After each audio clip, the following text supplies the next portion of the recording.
જય હિન્દ જય ભારત મિત્રો. સ્વાગત છે તમારું નવા વિડીયોની અંદર. આ વિડીયોની અંદર આપણે ખેડૂતો માટેની એક યોજના વિશે ચર્ચા કરવાના છીએ. ખેડૂતો માટે ખુશખબર છે, કારણ કે ખેડૂતોને સરકાર મોબાઈલ માટે 6,000 રૂપિયા આપી રહી છે. આની અંદર ખેડૂતો કેવી રીતે લાભ લઈ શકે છે, ખેડૂતોને કેવા ટાઈપનો મોબાઈલ ખરીદવાનો છે, એની આપણે આ વિડીયોની અંદર સંપૂર્ણ ચર્ચા કરવાના છીએ. એ પહેલાં જો ચેનલની અંદર નવા છો તો ચેનલને સબસ્ક્રાઈબ જરૂરથી કરી દેજો. આ ઉપરાંત આપણી નવી ચેનલ ગવર્મેન્ટ સાથી ન્યૂઝ, કે જેની અંદર આપણે સૌથી મોટા 10 ગુજરાતના સરકારી સમાચાર, રોજબરોજની ઘટનાઓ અપડેટ કરીએ છીએ. તો એ ચેનલને પણ સબસ્ક્રાઈબ જરૂરથી કરી દેજો, જેની લિંક મેં તમને ડિસ્ક્રિપ્શન બોક્સમાં આપેલી છે. હવે વિડીયોની અંદર આગળ વધીએ કે ગુજરાત સરકાર દ્વારા ખેડૂતોના કલ્યાણ અને આધુનિક ખેતીને પ્રોત્સાહન આપવા માટે મોબાઈલ સહાય યોજના શરૂ કરવામાં આવી છે. મોબાઈલ સહાય યોજના ડિજિટલ યુગ સાથે જોડાવાનો ખેડૂતો માટે એક ઉત્તમ પ્રયાસ છે, જેના દ્વારા ખેડૂતોને આધુનિક ખેતીની તકનીકો, હવામાનની આગાહી, પાકની બીમારીઓ, સરકારી યોજના અને ઓનલાઈન હેલ્પ સેન્ટરની માહિતી સરળતાથી મળી શકે છે. મોબાઈલ સહાય યોજના ખેડૂતોની આવક વધારવા અને તેમના જીવનને સરળ બનાવવા માટે બનાવવામાં આવેલી છે. મોબાઈલ સહાય યોજનાના મુખ્ય ઉદ્દેશ્યની આપણે વાત કરીએ તો મોબાઈલ સહાય યોજનાનો મુખ્ય ઉદ્દેશ્ય ખેડૂતોને ડિજિટલ સેવાઓ સાથે જોડવાનો છે. આ ઉપરાંત ખેડૂતોને આધુનિક ખેતીની માહિતી, આ ઉપરાંત હવામાનની આગાહી અને સરકારી યોજનાની માહિતી પણ ખેડૂતો સુધી પહોંચી રહે.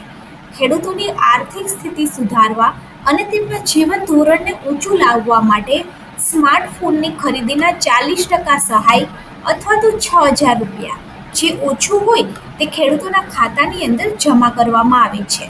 આ સહાય માટે આપણે વાત કરીએ તો અરજદાર ગુજરાત રાજ્યનો કાયમી નિવાસી હોવો જોઈએ, અરજદાર પોતે ખેડૂત હોવો જોઈએ અને ખેતી તેનો મુખ્ય વ્યવસાય હોવો જોઈએ. અરજદારની પાસે પોતાની જમીન હોવી જોઈએ અથવા તો 8A, કે જેને ખેતીનું જમીન રેકોર્ડ કહેવામાં આવે છે, એની અંદર ખેડૂતનું નામ હોવું જોઈએ. જો જમીન સંયુક્ત ખાતામાં હોય તો માત્ર એક જ ખાતેદારને આ યોજનાનો લાભ મળે છે. અરજદારે તાજેતરની અંદર સ્માર્ટફોન ખરીદેલો હોવો જોઈએ અને અરજદારની જે ઉંમર છે એ 18 વર્ષ કરતાં વધારે હોવી જોઈએ. આના માટે ખેડૂતોએ કયા કયા દસ્તાવેજ આપવાના છે, તો આપણે વાત કરીએ તો ખેડૂતોએ આધાર કાર્ડની નકલ આપવાની છે, કે જે અરજદાર હોય એની. 8A જે ખાતું છે એની પુરાવો આપવાનો છે. સ્માર્ટફોન જ્યારે તમે ખરીદ્યું છે ત્યારનું GST નંબરવાળું બિલ આપવાનું છે. સ્માર્ટફોનની અંદર તમે જોશો તો એક IMEI નંબર હોય છે, એ નંબર પણ આની અંદર આપવાનો છે. અને રદ કરેલો ચેક અથવા તો બેંક પાસબુકની નકલ, કે જે બેંકની અંદર તમારે 6,000 રૂપિયા જોઈએ છે, એ બેંકની વિગત પણ તમારે આપવાની રહેશે. તો એની અંદર આ સહાય ડાયરેક્ટ ખાતામાં જમા કરવામાં આવશે અને તમે જે જગ્યાએ રહો છો ત્યારનો રહેઠાણનો પુરાવો, આટલા જે ડોક્યુમેન્ટ્સ છે આમાં પુરાવા સ્વરૂપે આપવાના છે. હવે આના માટે ઓનલાઈન અરજી કેવી રીતે કરવાની, તો ઓનલાઈન અરજી કરવા માટે ખેડૂતે સૌથી પહેલાં તો આઈ ખેડૂત પોર્ટલ છે એના ઉપર જવાનું રહેશે.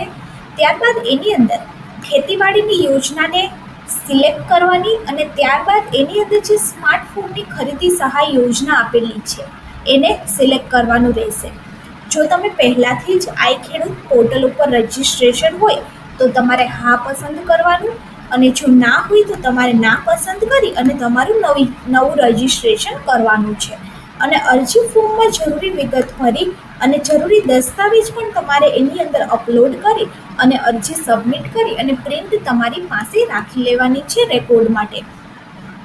હવે મોબાઈલ સહાય યોજના ખેડૂતોને સ્માર્ટફોન ખરીદવા માટે નાણાકીય સહાય પૂરી પાડી અને ડિજિટલ ટેકનોલોજી અને કૃષિ માહિતી સાથે જોડવાનું એક ઉત્તમ યોજના છે.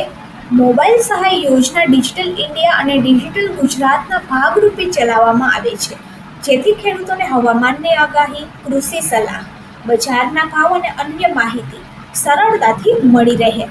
આની અંદર આપણે વાત કરીએ તો આની અંદર તમે 15,000 રૂપિયા સુધીનો સ્માર્ટફોન ખરીદી શકો છો. જો વિડીયો સારો લાગે તો વિડીયોને લાઈક કરી દેજો અને આપણી ચેનલ ગવર્મેન્ટ સાથી અને ગવર્મેન્ટ સાથી ન્યૂઝ કે જેની લિંક ડિસ્ક્રિપ્શન બોક્સમાં આપેલી છે બંનેને સબસ્ક્રાઇબ જરૂરથી કરી દેજો.